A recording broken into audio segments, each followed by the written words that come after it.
Power supply yang modular adalah yang paling ideal. Makanya power supply yang mahal umumnya modular semua, bre. Emang ya?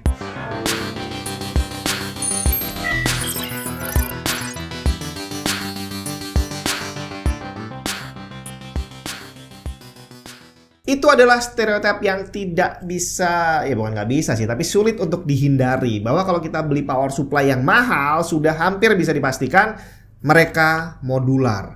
Berarti kalau kamu punya power supply yang tidak modular, berarti power supply kamu bukan kelas atas. Cuma sayangnya, walaupun pada prakteknya power supply mahal itu hampir pasti modular, tidak serta-merta membuat power supply modular ini adalah yang paling ideal untuk digunakan. Kalau kita salah menghandlenya, akan bisa menyebabkan potensi dampak negatif yang lumayan fatal gitu ya. Jadi buat kita para perakit PC, walaupun ngerakitnya minta tolong orang lain gitu ya, kita tetap tahu hal-hal apa aja yang harus diperhatikan dari sebuah power supply modular. Yang pasti kita bisa lihat di sini bahwa salah satu kelebihan utama dari power supply modular adalah kabelnya bisa dilepas semuanya. Jadi kita hanya perlu pasang yang dibutuhkan aja. Sedangkan yang tidak modular ya kayak gini nih, dipakai nggak dipakai, kabelnya semuanya udah fix di sini, nggak bisa dilepas. Dan dampaknya udah pasti saat kita ngerakit PC akan jauh lebih mudah mengatur perkabelan, merapikan kabelnya kalau kita pakai power supply yang modular. Kalau pakai yang kayak gini, iya ribet banget bre. Belum lagi kalau kapasitas power supply-nya gede, semakin besar kabel yang disediakan juga akan semakin banyak. Dan kalau nggak modular, semuanya udah terpasang dan nggak bisa dilepas. Semakin ribet untuk kabel manajemennya. Nah normalnya nih kalau kita pakai power supply modular, kita akan pasang tadi sesuai yang dibutuhkan, tapi sebenarnya kabel yang disediakan itu ada banyak. Dan setelah selesai ngerakit,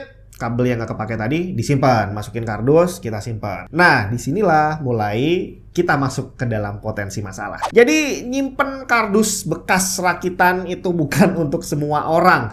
Bahkan buat kita yang memang suka nyimpen aja, itu kadang-kadang suka lupa nyimpennya di mana, keselip. Belum lagi kalau orang tua kita yang lihat ini barang apaan numpuk-numpuk nggak kepake, diangkat kardus kosong semua, akhirnya dibuang bre.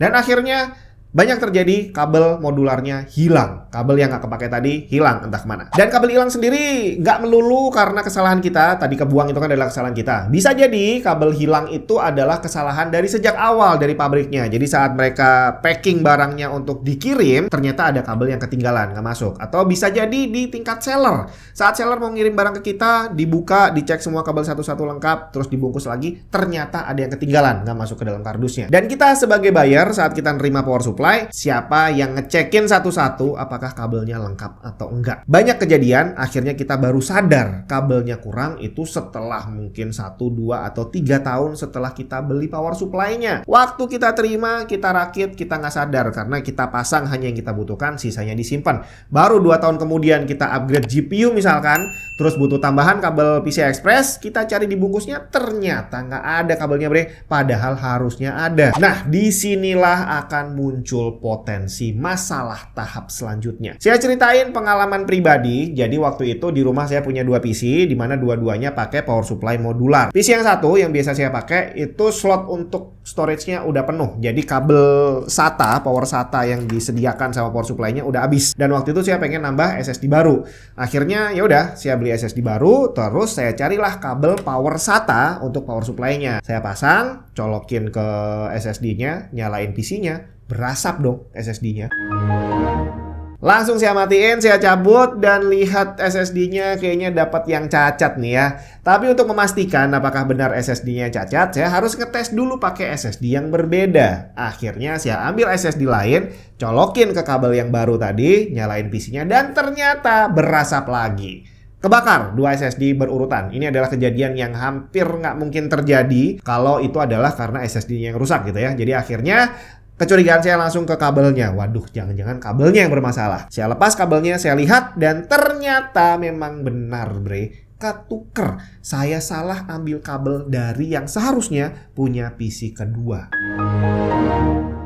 Hari gini jangan sampai ketahuan kalau Windows kamu bajakan. Malu bre. Paling aman sih beli original aja. Di cdkisales.com kamu bisa beli Windows original dan dapetin diskon tambahan dengan menggunakan kode voucher TNT saat pembelian. Pembayaran bisa dilakukan menggunakan GoPay maupun OVO. Setelah pembayaran selesai, kamu akan dapat serial number yang bisa langsung digunakan untuk mengaktifasi Windows kamu. cdkisales.com juga menyediakan game dan software original lain seperti Microsoft Office. Selengkapnya cek link di bawah. Saya kasih bocoran aja, kedua PC-nya tadi pakai power supply dari Corsair dan Thermaltake.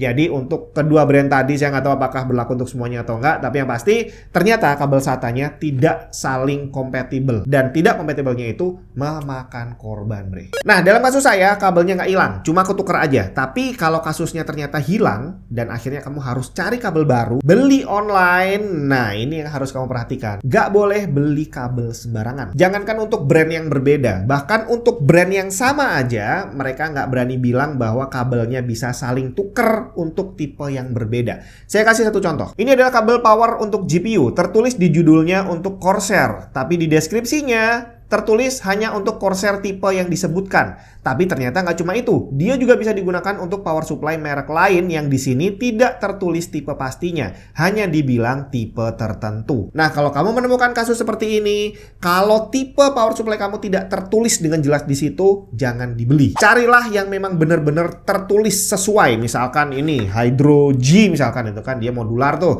Ya, kamu harus pastikan bahwa dia untuk Hydro G yang punya kamu, kapasitas yang punya kamu, dan tipenya yang sama persis. Pokoknya jangan beli yang tipenya berbeda. Kecuali ditulis sama sellernya bahwa dia bisa dipakai untuk tipe A, B, C, D, E dan punya kamu tersebut di situ. Ya udah, nggak apa-apa, silahkan beli. Nah, terus gimana ceritanya kalau ternyata kita nggak bisa nemu nih kabel yang sesuai dengan tipe power supply yang kita punya? Ini yang agak ribet. Idealnya sih kita bisa tanya ke distributor apakah mereka jual kabel spare atau enggak. Tapi sejauh yang saya tahu hampir nggak ada, bukan distributornya, hampir nggak ada brand yang jualan kabel spare untuk power supply modular mereka. Saya udah cek satu-satu di hampir semua website brand power supply. Sebagian besar tidak jualan kabel. Ada yang jualan dan nyebutin di list produknya itu ya, ada kabel untuk tipe A, B, C, D, E, tapi sebagian besar tidak menyebutkan itu. Jadi akhirnya mau nggak mau kita harus cari manual. Saya sendiri udah beberapa kali kehilangan kabel modular dan sempat saya cari di toko online lokal nggak ada yang jual, tapi untungnya di AliExpress waktu itu ada yang jual dan sempat saya beli ke sana.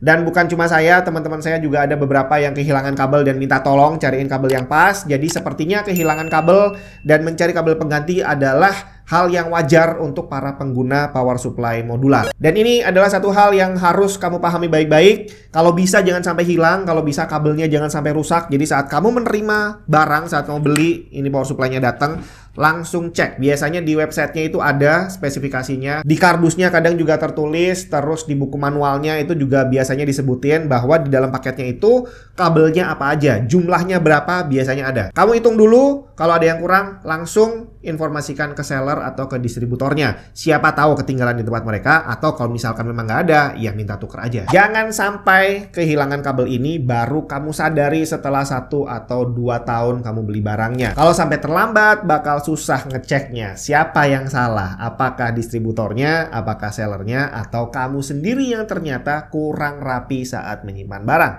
Semoga bermanfaat. Kita ketemu lagi di video yang lain.